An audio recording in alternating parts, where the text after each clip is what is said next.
गरुड़ पुराण के अनुसार जो मनुष्य यह 7 काम करते हैं उनके प्राण लेने के लिए स्वयं यमराज पृथ्वी पर आते हैं।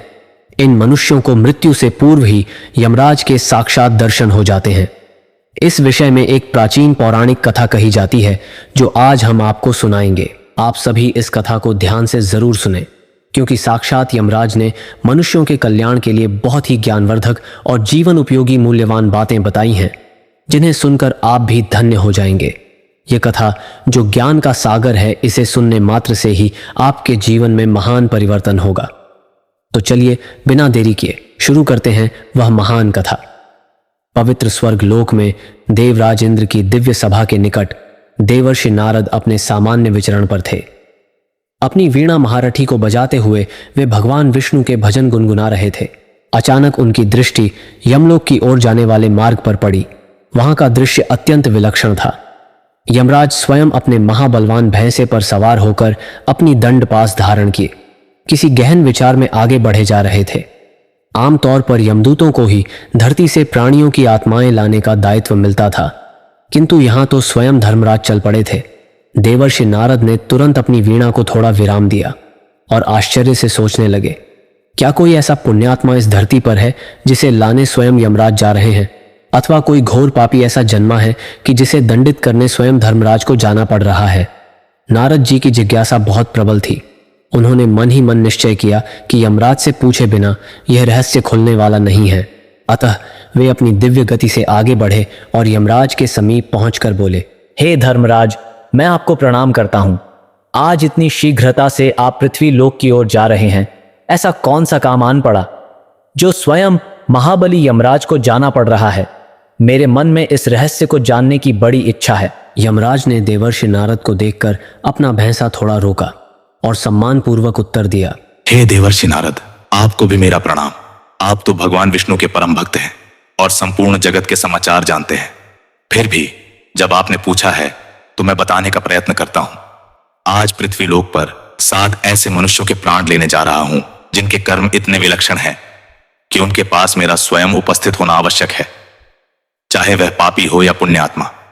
यह मेरा अपना नियम है कि जो भी मनुष्य जीवन में यह 7 विशिष्ट कर्म करता है उसे यमलोक लाने के लिए मैं स्वयं जाता हूं। नारद जी का विस्मय और भी बढ़ गया। वे बोले, हे धर्मराज, मनुष्यों के प्राण लेने के लिए तो आपके यमदूत जाते ही है, फिर ऐसी कौन सी विशेषता है कि आपको स्वयं जाना पड़े? क्या वे 7 मनुष्य किसी महान पुण्य के भागी हैं या उनमें कोई घोर पापी भी हैं? यमराज ने कहा, हे देवर्षि, मैंने कहा ना, चाहे वह पापी हो या पुण्यात्मा, यदि उसने अपने जीवन में यह 7 कर्म किए हैं तो मुझे स्वयं उसके प्राण लेने आना होता है। आप यदि इच्छुक हो तो मेरे साथ चलिए, मैं उन सब के दर्शन भी करा दूंगा और उनके कर्मों का ब्यौरा भी बताऊंगा। देवर्षि नारद ने भी सोच लिया कि ऐसा सुनहरा अवसर फिर शायद ही मिले जब स्वयं धर्मराज के साथ पृथ्वी लोक पर जाकर उन मनुष्यों के बारे में जाना जा सके। अतः वे बोले, हे धर्मराज, यह मेरा सौभाग्य होगा। मैं अवश्य आपके साथ चलूंगा। कृपया मार्गदर्शन करें। इतना सुनते ही यमराज ने अपने भैंसे को निर्देश दिया और यमलोक की सीमाओं को पार कर वे देवर्षि नारद के साथ आकाश मार्ग से पृथ्वी की ओर प्रस्थान कर गए। उनका पहला गंतव्य था एक घना दुर्गम वन क्षेत्र, जहां एक अत्यंत दरिद्र ब्राह्मण की कुटिया थी। घना वन था जिसका नाम महाअक्षय वन बताया जाता था। इस वन का वर्णन अनेक पुराणों में भी मिलता है कि यहाँ ऋषि मुनि कठोर तप करते थे और अनेक आध्यात्मिक साधना होती थी। उसी वन के मध्य एक जर्जर सी कुटिया खड़ी थी, जिसके बाहर एक अत्यंत दरिद्र वृद्ध ब्राह्मण का मृत शरीर पड़ा था। वहां ना कोई परिजन था, ना कोई मित्र, ना कोई पड़ोसी। चारों ओर सन्नाटा था। केवल सूखे पत्तों की सरसराहट और कभी कभी वन पक्षियों का क्रंदन सुनाई देता था। यमराज और देवर्षि नारद वहां पहुंचे। देवर्षि ने उस वृद्ध ब्राह्मण के मृत शरीर को देखा तो उनका हृदय द्रवित हो उठा। उन्होंने यमराज से पूछा, हे धर्मराज, यह कौन है? यहां तो इसकी देखभाल के लिए कोई नहीं दिख रहा। इसके परिवारजन कहाँ हैं? यमराज ने उस वृद्ध ब्राह्मण के शरीर के समीप खड़े होकर गंभीर स्वर में उत्तर दिया, हे देवर्षि, इसका नाम सत्यव्रत है। यह अपने समय का अत्यंत विद्वान ब्राह्मण था, किंतु जीवन भर इसने सत्य का पालन किया। इसने कभी असत्य नहीं बोला, कभी किसी के साथ छल कपट नहीं किया और धर्म के मार्ग से तनिक भी विचलित नहीं हुआ। परिणामतः यह गरीबी से उबर नहीं पाया। समाज ने इसका तिरस्कार किया क्योंकि सत्य बोलते समय कई बार यह लोगों को अप्रिय भी लगता था। इसके वचनों की कठोर सत्यता के कारण लोगों ने इसे दरिद्र बनते देखा। कोई इसकी सहायता को आगे नहीं आया। अंततः परिवारजन भी इससे दूर हो गए। नारद जी ने आगे पूछा, हे धर्मराज, किंतु यह स्थिति इस पर क्यों आई? क्या केवल सत्य बोलने के कारण? यमराज ने विस्तार से समझाया। देखिए, इस संसार में कई मनुष्य मिलेंगे जो छल, कपट, झूठ और बेईमानी के माध्यम से धन या सुविधाओं का अर्जन कर लेते हैं। सत्यव्रत ने ऐसा कभी नहीं किया। इसने सदैव सत्य का साथ दिया। शास्त्रों में कहा गया है, सत्यम बद्ध धर्म, अर्थात सदैव सत्य बोलो और धर्म के मार्ग पर चलो। इसने अपना सारा जीवन इसी सिद्धांत पर जिया। हो सकता है भौतिक दृष्टि से इसका जीवन संघर्षमय रहा हो, किंतु आध्यात्मिक दृष्टि से यह महान पुण्यात्मा है। नारद जी ने उसकी निसहाय स्थिति देख व्यथित होते हुए कहा, हे धर्मराज, क्या इसने जीवन में कभी कोई पाप किए हैं? क्या इसने कभी दूसरों का मन दुखाया है? यमराज बोले, यह सत्यव्रत बड़ा ही विनम्र था। सत्य बोलते समय भी यह किसी का अनादर नहीं करता था। अत्यंत विनम्रता पूर्वक अपने विचार रखता था। लेकिन सत्य कटु होता है। कई बार लोगों को असुविधा हो जाती है, किंतु इसके पुण्य इतने महान हैं कि इसको स्वयं लेने के लिए मुझे आना पड़ा। यह मेरा नियम है कि जो मनुष्य जीवन भर सत्य का पालन करता है और किसी को कष्ट पहुंचाए बिना धर्म के मार्ग पर अटल रहता है, उसे ले जाने के लिए मैं स्वयं आता हूं, चाहे वह व्यक्ति धन संपदा से वंचित ही क्यों ना रहा हो। अब यमराज ने अपने दिव्य अधिकार से सत्यव्रत की आत्मा को उसके मृत शरीर से निकाल लिया। जैसे ही आत्मा बाहर निकली, उसके मुख पर एक अद्भुत तेज था। सत्यव्रत की आत्मा ने देवर्षि और यमराज को प्रणाम किया। यमराज ने उसे सांत्वना दी और इशारा किया कि उसे आगे चलना है। नारद जी के मन में प्रसन्नता हुई कि सत्यव्रत ने भौतिक कष्टों के बावजूद महान जीवन जिया।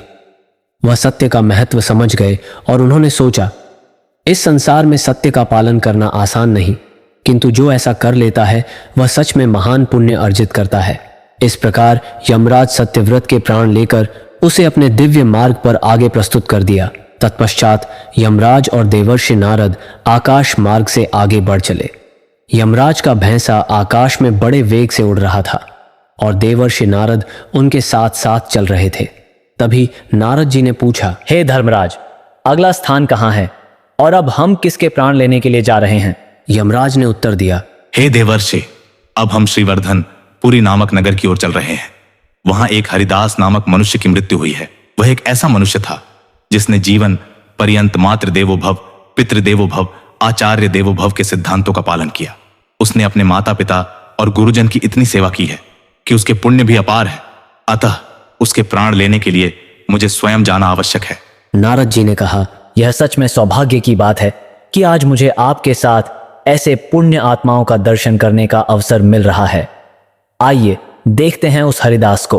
कुछ ही क्षणों में वे श्रीवर्धनपुरी नामक प्राचीन नगर के उपनगर में पहुंचे।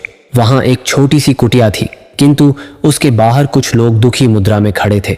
वहां कुटिया के सामने पहुंचने पर देवर्षि ने देखा कि एक जवान पुरुष मृत अवस्था में पड़ा था और उसके वृद्ध माता पिता बिलक बिलक कर रो रहे थे।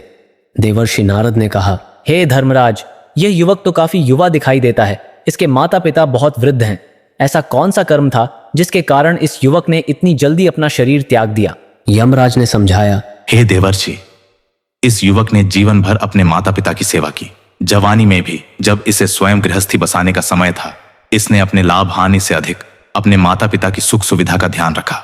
उसके माता पिता अस्वस्थ रहते थे, फिर भी वह अपनी सामर्थ्य भर उनका उपचार कराता, उनकी देखभाल करता, उनके मन की इच्छा समझने का प्रयास करता। मनुस्मृति में कहा गया है, माता पिता देवताओं के समान है। जो मनुष्य अपने माता पिता की सेवा करता है, उनका अनादर नहीं करता, उनके प्रति श्रद्धा रखता है, वह महापुण्य को प्राप्त करता है। नारद जी ने कहा, यह सत्य है। भगवान विष्णु ने भी अनेक अवसरों पर माता पिता की सेवा को ही सबसे बड़ा धर्म कहा है। इस युवक ने पिता की आज्ञा का अनुपालन किया, माता के प्रति समर्पण भाव रखा, तो निश्चय ही इसके पुण्य फल अद्वितीय होंगे। यमराज कहते हैं, ऐसे पुत्र विरले ही होते हैं जो अपनी समस्त इच्छाओं को त्याग कर माता पिता को प्राथमिकता देते हैं। इसने सब कुछ छोड़कर अपने माता पिता की सेवा की। इसके प्राण अब निकल गए हैं, किंतु इसका पुण्य इतना है कि मैं स्वयं इसकी आत्मा को आदर पूर्वक यमलोक तक ले जाना चाहता हूं। मैं नहीं चाहता कि मेरे दूत इसे ले जाएं। ये भी मेरे उसी नियम के अंतर्गत आता है जिसके तहत मैंने आपको बताया था। तभी यमराज ने अपना दंड हल्का सा उठाया और वह युवा मनुष्य हरिदास की आत्मा उसके शरीर से बाहर आ गई। आत्मा ने भी यमराज को नमन किया और देवर्षि नारद को देखकर हाथ जोड़ लिए। माता पिता को छोड़कर जाने का दुख उसकी आंखों में स्पष्ट दिख रहा था। यमराज ने उसे सांत्वना दी। हे वत्स, तुम्हारा लोक परिवर्तन हुआ है। तुमने माता पिता की जितनी सेवा की है उसके फलस्वरूप तुम्हें उत्तम गति मिलेगी। चिंता मत करो, तुम्हारे माता पिता के पालन पोषण के लिए परमात्मा कोई ना कोई मार्ग अवश्य निकालेंगे। हरिदास की आत्मा ने कृतज्ञ होकर यमराज और नारद जी को प्रणाम किया और दिव्य लोक की ओर प्रस्थित हुए। यमराज के इस न्यायपूर्ण व्यवहार को देखकर देवर्षि नारद ने भी राहत की सांस ली। इस प्रकार उन्होंने दूसरा पुण्य आत्मा देखा जिसकी सेवा भावना ने उसे महान बना दिया था। अब यमराज और नारद जी तीसरी आत्मा की खोज में आकाश मार्ग से आगे बढ़ चले। नारद जी ने बीच में फिर प्रश्न किया। हे धर्मराज, अगला गंतव्य कौन सा है? अब किसके प्राण लेने जा रहे हैं आप? क्या वह पापी है या पुण्यवान है? यमराज बोले, हम अब गोवर्धन पूर्व की ओर चल रहे हैं। वहां एक व्यक्ति है, उसका नाम है गोपाल दास। उसी का अभी अभी देहांत हुआ है। नारद जी ने विस्मित होकर कहा। गोपाल दास सेवा में नाम अपना से ही जीवन लगा प्रतीत हो चुका रहा है कि वह गौ माता से बहुत प्रेम करता होगा। कुछ ही देर बाद वे गोवर्धन पुल के समीप जा पहुंचे। यह नगर प्राचीन काल से गौ सेवा और कृष्ण भक्ति के लिए प्रसिद्ध था। नगर के बाहर की ओर एक छोटा सा गौशाला था जहां कई गाय बंधी हुई थी। गौशाला के बाहर ही गोपाल दास का पार्थिव शरीर रखा गया था। उसके आसपास कुछ गौंश उदास मुद्रा में खड़े थे, मानो उन्हें भी अपने रक्षक के जाने का एहसास हो चुका हो। आसपास के लोग भी थे, परंतु सभी के चेहरे पर शोक की गहरी छाया थी। फिर देवर्षि नारद और यमराज उस स्थान पर पहुंच गए जहां पर गोपाल दास का शव रखा हुआ था। नारद जी ने उस मृत शरीर की ओर देखते हुए पूछा, हे धर्मराज, इस गोपाल दास के विषय में कुछ विस्तार से बताइए। यमराज ने स्पष्ट किया। गोपाल दास ने अपना सारा जीवन गौ सेवा को समर्पित कर दिया। उसने केवल गौ माता ही नहीं बल्कि भूखे पशु पक्षियों को भी दाना पानी दिया। अपने सीमित संसाधनों के बावजूद वह हमेशा कोशिश करता था कि किसी जीव को भूखा ना रहना पड़े। शास्त्रों में कहा गया है, गावो विश्वस्य मात्र। इसका अर्थ है गाय विश्व की माता है और गौ माता की सेवा को तो सर्वोच्च पुण्य माना जाता है। इसके अतिरिक्त इसे प्राणी मात्र पर दया का भाव था। यही कारण है कि गौ माता के प्रति प्रेम और दया के इस पूंजी व्यक्ति के प्राण लेने भी मुझे स्वयं आना पड़ा। इतना सुनकर नारद जी ने टिप्पणी की। अक्सर लोग अपने स्वार्थ में इतने डूब जाते हैं कि पशुओं की व्यथा समझ ही नहीं पाते। किंतु गोपाल दास ने अपने लिए कमाया या न कमाया हो, पर इन बेजुबान प्राणियों के लिए अपना सर्वस्व अर्पण किया। ऐसा विरले ही होता है। यमराज ने सहमति में अपना सिर हिलाया और तब गोपाल दास के पार्थिव शरीर के पास आए।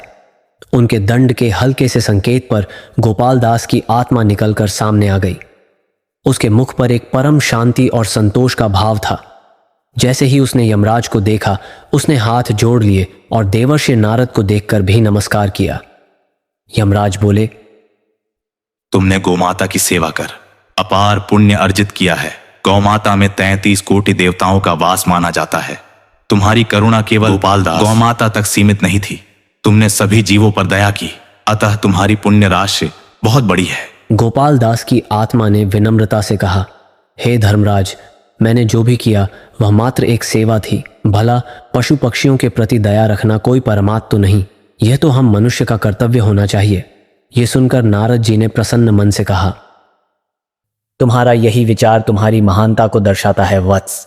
इसके पश्चात गोपाल दास की आत्मा ने कृतज्ञ होकर यमराज और नारद जी को प्रणाम किया और दिव्य लोक की ओर प्रस्थित हुए। इसके बाद यमराज और देवर्षि नारद ने फिर अपनी यात्रा आगे बढ़ाई। आकाश मार्ग से चलते चलते दोनों अगले नगर की ओर पहुंचे। इस नगर का नाम था मधुपुरी, जो अपनी भक्ति परंपरा के लिए प्रसिद्ध था। यहाँ अनेक भक्तजन भगवान विष्णु की पूजा, तुलसी की सेवा और कीर्तन आदि करते थे। यमराज और नारद जी ने थोड़ी दूरी से ही देखा कि एक घर के आंगन में कुछ स्त्रियां विलाप कर रही थीं। घर की दहलीज पर एक दिवंगत स्त्री का पार्थिव शरीर रखा हुआ था। वह लगभग मध्यम आयु की प्रतीत हो रही थी। उसके समीप ही तुलसी का एक हरा भरा पौधा लगा हुआ था, जिसके नीचे दीपक अभी भी जल रहा था। देवर्षि नारद ने पूछा, हे धर्मराज, क्या यही वह स्त्री है जिसके प्राण ले जाने के लिए आप स्वयं जा रहे हैं? यमराज ने पुष्टि की। देवर्षि, इसका नाम पद्माबाई था। यह प्रतिदिन प्रातः स्नान के बाद तुलसी को जल चढ़ाती, उसके समक्ष दीप प्रज्वलित करती और भगवान विष्णु के नाम का जाप करती थी। तुलसी को वैष्णव परंपरा में अत्यंत पवित्र माना गया है। यह देवी स्वयं धरती पर अवतरित हुई है, जिनके पूजन से मनुष्य को पाप पुण्य की प्राप्ति होती है। तुलसी दल, अपर आर्मी देव, जरा सा तुलसी दल भगवान विष्णु को अत्यंत प्रिय है। अतः पद्माबाई ने अपनी भक्ति और समर्पण के कारण विशिष्ट स्थान पाया है। फिर घर के आंगन में प्रवेश करते ही यमराज व नारद जी ने देखा कि कुछ पड़ोसी स्त्रियां पद्माबाई की देह के पास बैठी थीं। उसके पति और पुत्र यहां भी विलाप कर रहे थे। घर के आंगन में वह तुलसी चौरा था जहां पद्माबाई रोज जल चढ़ाया करती थी। वहां एक कलश रखा था जिसमें गंगा जल था और एक छोटा दीपक अभी तक टिमटिमा रहा था। नारद जी ने कौतूहल पूर्वक पूछा, हे धर्मराज, तुलसी की पूजा में ऐसा क्या महत्व है जो आपने स्वयं आने का नियम बना रखा है? यमराज ने विस्तार से समझाया। तुलसी स्वयं लक्ष्मी स्वरूपा है। तुलसी शब्द का अर्थ ही अनूठा, अद्वितीय होता है। पद्म पुराण और अन्य कई ग्रंथों में वर्णन आता है कि तुलसी व्रत, तुलसी पूजन करने वाले मनुष्य के बड़े से बड़े पाप नष्ट हो जाते हैं। भगवान विष्णु के समक्ष यदि तुलसी दल चढ़ाया जाए तो वह अत्यंत प्रसन्न होते हैं। पद्माबाई ने अपने जीवन में यह नियम कभी नहीं तोड़ा। बरसात हो या सर्दी, उसने प्रतिदिन तुलसी को जल दिया, दीप जलाया और भक्ति भाव से स्तुति की। यह भक्ति व सेवा का अद्भुत मेल है। इतना कहकर यमराज ने पद्माबाई के शव के निकट जाकर अपना डंडा उठाया, संकेत दिया और उसकी आत्मा शरीर से निकलकर सामने आ गई। वह आत्मा अत्यंत शांत और दिव्य प्रतीत हो रही थी। उसने झुककर यमराज व नारद जी को प्रणाम किया। यमराज ने स्नेहिल स्वर में कहा, पद्माबाई, तुमने घर गृहस्थी के दायित्व निभाते हुए भी जिस समर्पण भाव से तुलसी पूजन किया है वह अनुकरणीय है।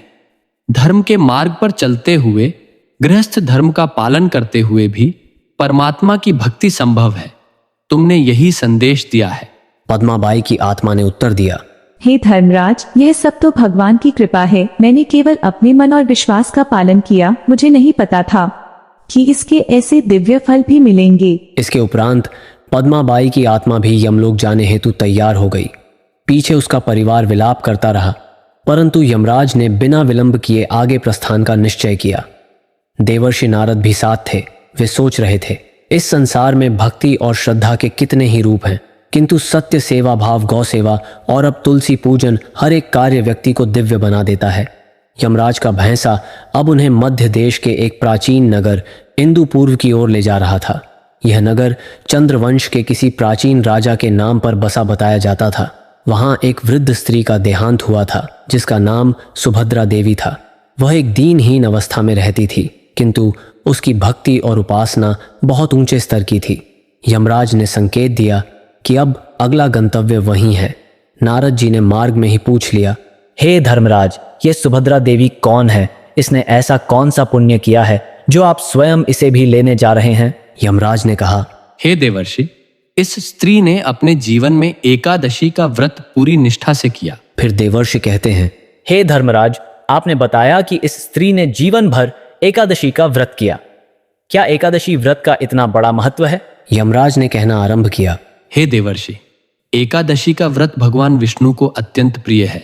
एकादशी स्वयं हरि का दिन माना जाता है। श्री विष्णु पुराण, पद्म पुराण आदि में एकादशी व्रत की महिमा का विस्तार से वर्णन है। मनुष्य यदि श्रद्धा व नियम पूर्वक एकादशी का व्रत करे तो उसके अनेक जन्मों के पाप कट जाते हैं और उसे भगवान विष्णु की कृपा प्राप्त होती है। सुभद्रा देवी ने युवावस्था से लेकर अपने अंतिम समय तक एकादशी व्रत कभी नहीं छोड़ा, चाहे मौसम कैसा भी हो, चाहे धन की अवस्था हो या न हो।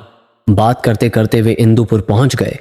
शहर के एक कोने में एक पुराना मकान था जहां सुभद्रा देवी का पार्थिव शरीर रखा हुआ था। वहां कुछ पड़ोसी स्त्रियां और 2-4 परिचित जन एकत्र थे। सुभद्रा देवी के अपने रिश्तेदार शायद इधर उधर बिखरे हुए थे, अधिकतर बाहर के नगरों में थे, अतः अंतिम समय में कोई साथ न था। फिर नारद जी और यमराज उस स्थान पर उपस्थित हुए जहां पर सुभद्रा देवी का शव रखा हुआ था। नारद जी ने उस दिवंगत वृद्धा को देखकर अपनी वीणा को धीमे से बजाते हुए प्रश्न किया, हे धर्मराज, क्या इस वृद्धा का सारा जीवन इसी इंदुपुर नगर में बीता? यमराज ने बताया। हाँ, सुभद्रा देवी यही पली बड़ी। इनके पति का देहांत बहुत पहले हो चुका था। उसके बाद इन्होंने अपना अधिकांश समय भक्ति और व्रत उपवास में लगाया। विशेषकर एकादशी के दिन में सूर्योदय से पहले ही उठती, स्नान करती, मंदिर जाकर भगवान विष्णु के समक्ष दीप प्रज्वलित करती और दिन भर व्रत रखती। रात्रि को एकादशी की कथा या भजन सुनती। प्रायः निर्जल या फलाहार व्रत करती थी। जो मनुष्य नियम पूर्वक एकादशी करता है उसे भवसागर पार करने में सुगमता मिलती है। वह अपने पापों से मुक्त होता है और अपने चित्त को शुद्ध करता है। फिर यमराज ने दंड उठाकर इशारा किया और उनकी आत्मा शरीर से निकलकर सामने आ गई। उन्होंने दोनों हाथ जोड़कर यमराज व देवर्षि नारद को प्रणाम किया। आत्मा के मुख पर भक्ति का अद्भुत तेज था। यमराज बोले, हे सुभद्रा देवी, तुमने जीवन भर एकादशी का व्रत कर जो भक्ति की है वह अद्वितीय है। तुम्हें अपने पुण्यों का श्रेष्ठ फल प्राप्त होगा। मैं तुम्हें स्वयं विदा देने आया हूं। इस प्रकार सुभद्रा देवी की आत्मा भी दिव्य गति को प्राप्त हुई। यमराज ने देखा कि नारद जी के मन में इस एकादशी व्रत के प्रति गहरी श्रद्धा पैदा हो रही है। नारद जी मन में सोच रहे थे, भगवान की भक्ति किसी को भी कितना दिव्य बना सकती है। इसके पश्चात यमराज और नारद जी ने सुभद्रा देवी के घर से प्रस्थान किया और आकाश मार्ग पकड़ा। मार्ग में नारद जी ने पूछा, हे धर्मराज, अब हम किस पुण्यात्मा को मिलने जा रहे हैं? यमराज ने कहा, अब हमें प्रभासपुरी जाना है। वहां एक धनवान वैश्य पुरुष का अभी स्वर्गवास हुआ है। वह बहुत उदार हृदय का था। अतिथियों की सेवा, अन्नदान, जलदान इत्यादि करता था। उसका नाम है उदारसेन। देवर्षि नारद ने जिज्ञासा व्यक्त की। आपने कहा था कि चाहे पापी हो या पुण्यात्मा, जिनके कर्म विशिष्ट हों, उन्हें लेने आप स्वयं आते हैं। अभी तक हमने उन सबको पुण्यात्मा रूप में ही देखा है, कहीं कोई पाप नहीं मिला। यमराज ने मुस्कुराते हुए कहा, अभी आगे चलकर सब ज्ञात होगा देवस्य, पर फिलहाल तो उदारसेन भी एक पुण्यात्मा है। अतिथि देवो भव और अन्नदानम परम दानम, इन दोनों सिद्धांतों का उसने जीवन भर पालन किया। यही कारण है कि उसके पुण्य भी प्रचुर मात्रा में है। दोनों थोड़ी देर में प्रभासपुरी पहुंच गए। वहां उदारसेन का विशाल भवन था, जिसके बाहर एकत्रित जनसमूह शोक मग्न खड़ा था। भवन के बाहर आंगन में उदारसेन का पार्थिव शरीर एक दिव्य शैया पर रखा गया था। परिवार के लोग रो रहे थे। नारद जी और यमराज वहां पहुंचे। भव्य भवन के आलोक में भी उदासी फैली थी। नारद जी ने कहा, हे धर्मराज, ऐसा प्रतीत हो रहा है कि यह व्यक्ति अत्यंत समृद्ध था। यमराज ने पुष्टि की, हाँ। यह अपने नगर का सबसे धनी वैश्य था, परंतु इसने कभी धन का दुरुपयोग नहीं किया। यह सदैव अन्नदान, वस्त्रदान, जलदान, गौदान आदि पुण्य कर्मों में लगा रहता था। इसका घर सतत अतिथियों से भरा रहता था। कोई राहगीर भूखा न रह जाए, यह इसका प्रयास रहता। मनुस्मृति सहित कई धर्मशास्त्रों में कहा गया है कि अतिथि देवो भव, किसी भूखे को भोजन कराना सबसे बड़ा परोपकार है। इसी को अन्नदानम परम दान कहा गया है। नारद जी ने सराहना की। निश्चित ही बड़ा पुण्यवान होगा यह उदारसेन। धन मिलने पर भी लोग अहंकारी हो जाते हैं, किंतु इसने सेवा मार्ग चुना। यमराज ने सहमति में सिर हिलाया। फिर वे उदारसेन के पार्थिव शरीर के निकट गए और यमदंड के संकेत से उसकी आत्मा बाहर आ गई। आत्मा तेजस्वी थी, परंतु जाने अनजाने उसे अपने परिवार और नगर से बिछड़ने का दुख भी था। यमराज बोले, हे उदारसेन, तुमने धन पाकर भी लोभ नहीं किया, जरूरतमंदों की मदद की, अतिथियों का सत्कार किया, अन्नदान किया। अतः मैं स्वयं तुम्हें विदा देने आया हूं।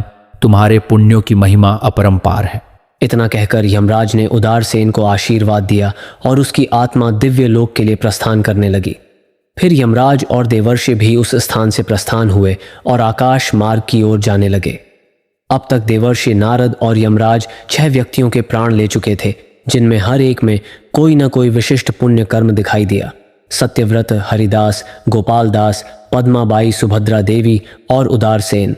7वां कौन है जिसकी आत्मा लेने के लिए यमराज स्वयं जा रहे हैं? यमराज ने स्वयं कहा, हे देवर्षि, आपने पूछा था कि इन 7 में पापी भी हो सकता है, किंतु अब तक तो सब पुण्यात्मा ही मिली। चलिए अब हम उस 7वीं आत्मा के पास चलते हैं। वहीं पतिव्रता स्त्री है, नाम है सावित्री। वह विदेह नगरी में रहती है, जो प्राचीन मिथिला का ही एक प्रसिद्ध भाग है। उसका अभी अभी निधन हुआ है। नारद जी ने विस्मय से पूछा, हे धर्मराज, पतिव्रता स्त्री का भी ऐसा महत्व है कि उसके प्राण लेने आप स्वयं आते हैं। यमराज ने स्मित मुस्कान के साथ उत्तर दिया। हे देव, शास्त्रों में पतिव्रता धर्म को अत्यंत उच्च स्थान दिया गया है। सतयुग से लेकर द्वापर युग तक अनगिनत उदाहरण है।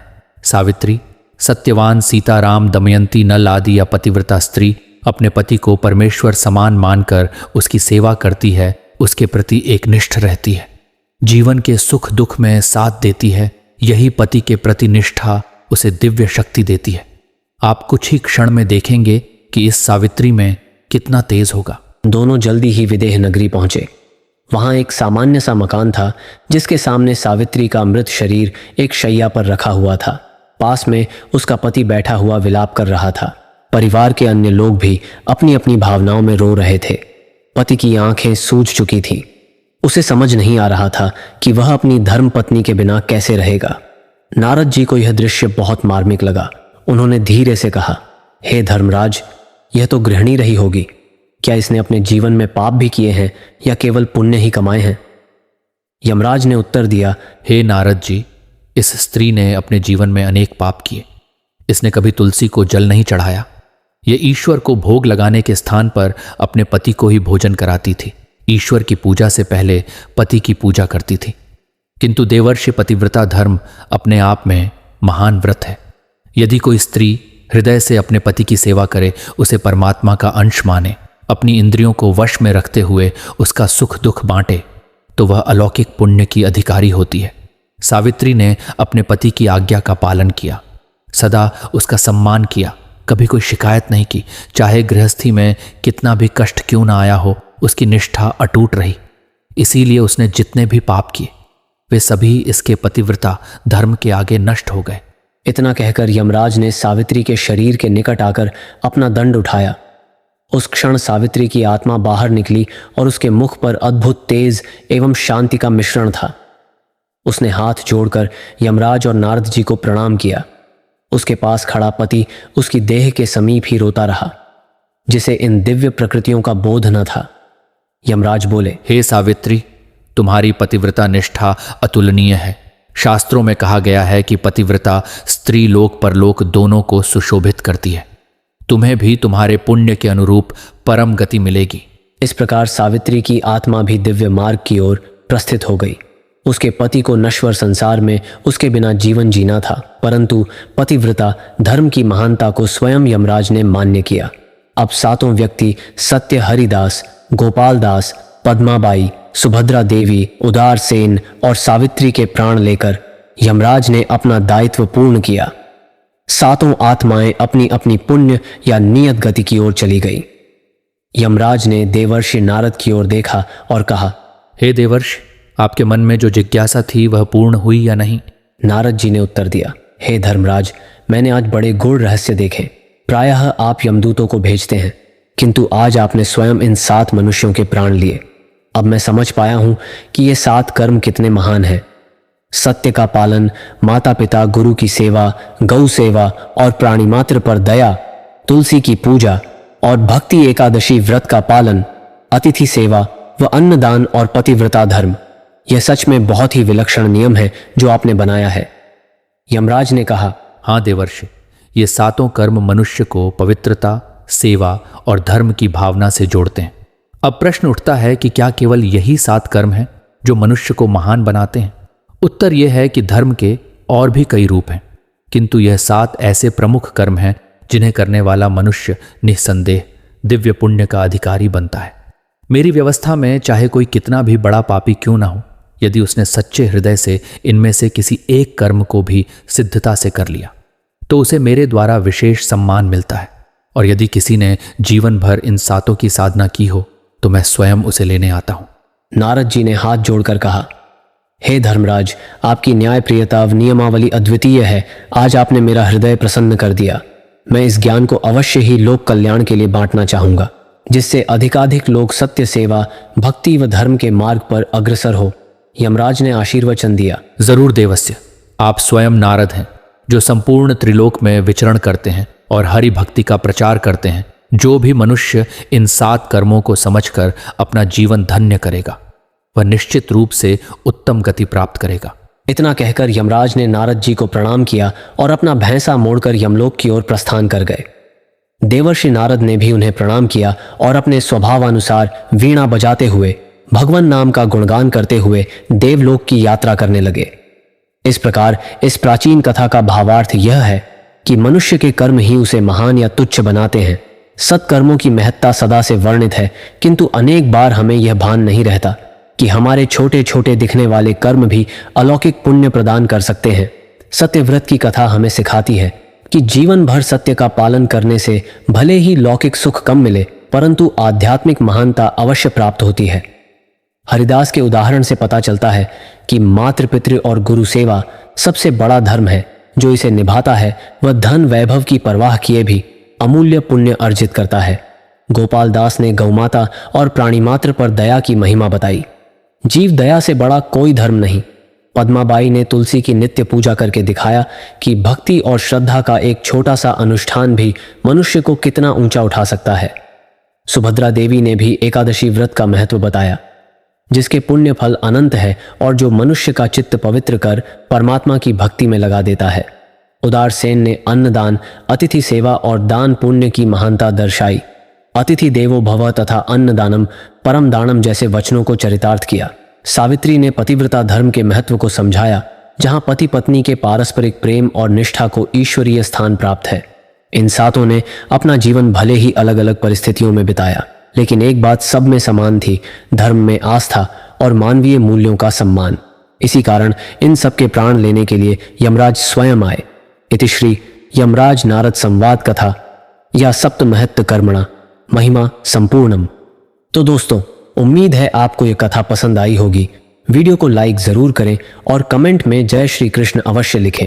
साथ ही चैनल को सब्सक्राइब करें। आप सभी का धन्यवाद।